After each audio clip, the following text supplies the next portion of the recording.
ठाण्याचा आंबा महोत्सव हा बाजार नाही तर ही चळवळ आहे। गेली 18 वर्ष सुरू असलेल्या या चळवळीचा एक ठाणेकर म्हणून मला अभिमान आहे, असे कौतुकोद्गार प्रसिद्ध हास्य अभिनेते दत्तू मोरे यांनी काढले। गुरुवारी 1 मे या महाराष्ट्र दिनी ठाण्याच्या गावदेवी मैदानात चिमुकल्या पंचकन्यांच्या हस्ते पूजन करून आंबा महोत्सवाचे उद्घाटन करण्यात आले। या प्रसंगी अभिनेते दत्तू मोरे बोलत होते। महाराष्ट्र राज्य कृषी विभाग आणि कृषी पणन मंडळ पुरस्कृत तसेच संस्कार सेवाभावी संस्था व कोकण विकास प्रतिष्ठानच्या वतीने 1 मे ते 12 मे या कालावधीत ठाण्यातील गावदेवी मैदानात भव्य आंबा महोत्सवाला प्रारंभ झाला। या महोत्सवाच्या उद्घाटन प्रसंगी आमदार संजय केळकर, सौ कमल संजय केळकर, आमदार निरंजन डावखरे, भाजप जिल्हाध्यक्ष संजय वाघुले, माजी उपमहापौर सुभाष काळे, अशोक भोईर, माजी नगरसेवक नारायण पवार, भरत चव्हाण, ठाणे जिल्हा हाऊसिंग फेडरेशनचे अध्यक्ष सीताराम राणे, परिवहन सदस्य विकास पाटील, ओमकार चव्हाण, भाजप व्यापारी सेलचे अध्यक्ष मितेश शहा, कोकण विकास प्रतिष्ठानचे राजेंद्र तावडे, भाजप ठाणे शहर उपाध्यक्ष महेश कदम, राजेश गाळे, अध्यक्ष सूरज दळवी, सचिन केदारी आदींसह अनेक मान्यवर उपस्थित होते।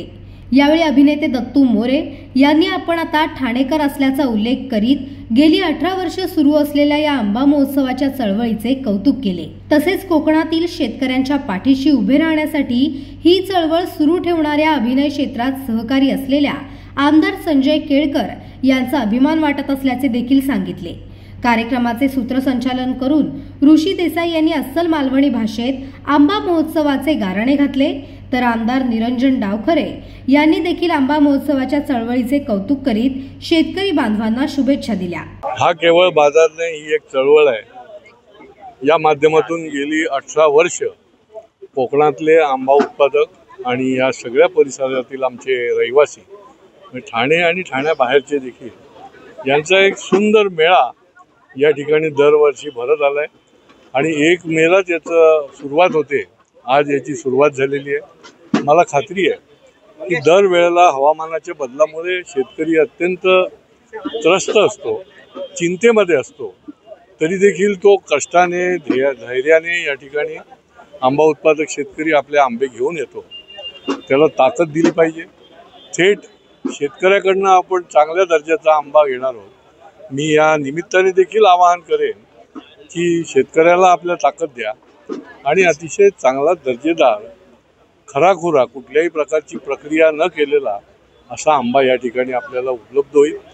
याचबरोबर पणनच्या माध्यमातून कृषी विभागाच्या माध्यमातून काही मिलेट्सचे देखील स्टॉल आहेत, त्याचा देखील आपल्या या सगळ्या ग्राहकांना आणि रहिवाशांना त्याचा देखील लाभ मिळेल। मला असं वाटतं की एवढी मोठी लोकसंख्या या MMR रिजनमध्ये आहे। जवळजवळ मुंबई सकट जर MMR रिजन धरलं तर 2.5 ते 3 कोटी आहे।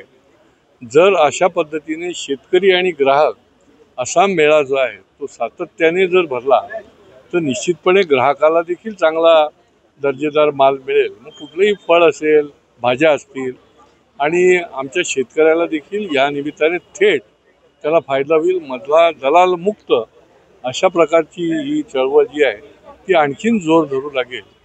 आज मी आवाहन करतो की आपण अवश्य या चळवळीला बळ द्या। या ठिकाणी आंबा महोत्सवाच्या निमित्ताने अवश्य या आणि या आंबा उत्पादकांना आपण खरेदी करून, आंब्याची खरेदी करून बाकीच्या पदार्थांची या ठिकाणी निश्चितपणे दर्जेदार अशा गोष्टी ज्या आहेत त्या मिळवा। सर, हवामानाच्या घटकामुळे दरवर्षी आंब्याचं उत्पादन घटत चाललं आहे। यावर्षी सध्या उत्पादनाची काय परिस्थिती आहे, आपण आढावा नाही? यावर्षी आता मी 2 दिवस कोकणामधनं जाऊन आलो। यावर्षी देखील जवळजवळ 30% आंबा हाती आलेला आहे, कारण आंबा हे नाजूक फळ आहे, त्याच्यामुळे अनेक प्रकारच्या हवामानाच्या बदलामुळे त्याला परिणाम होतो।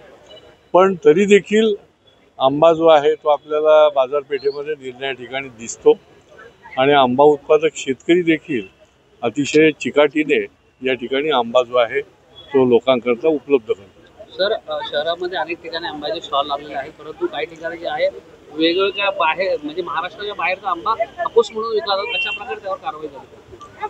नाही, अशा पद्धतीने उगाचच दुसऱ्या नावावर विकणं हे अयोग्य आहे। आपण आंबा कुठलाही आणा, तो विका, परंतु नाव बदलून विकण्याची काहीच गरज नाही आहे आणि ते जर करत असेल तर या ठिकाणी खरेदी ग्राहकांनी देखील अतिशय काळजीपूर्वक जो आहे तो बघा की आपल्याला निश्चित त्या ठिकाणचाच मिळतोय की नाही. आंबा तर कुठेही खरेदी करा, परंतु त्याच्यामध्ये खोटेपणा न करता त्याची विक्री झाली पाहिजे आणि जर तशा पद्धतीने विक्री होत नसेल तर योग्य प्रकारची कारवाई देखील झाली पाहिजे.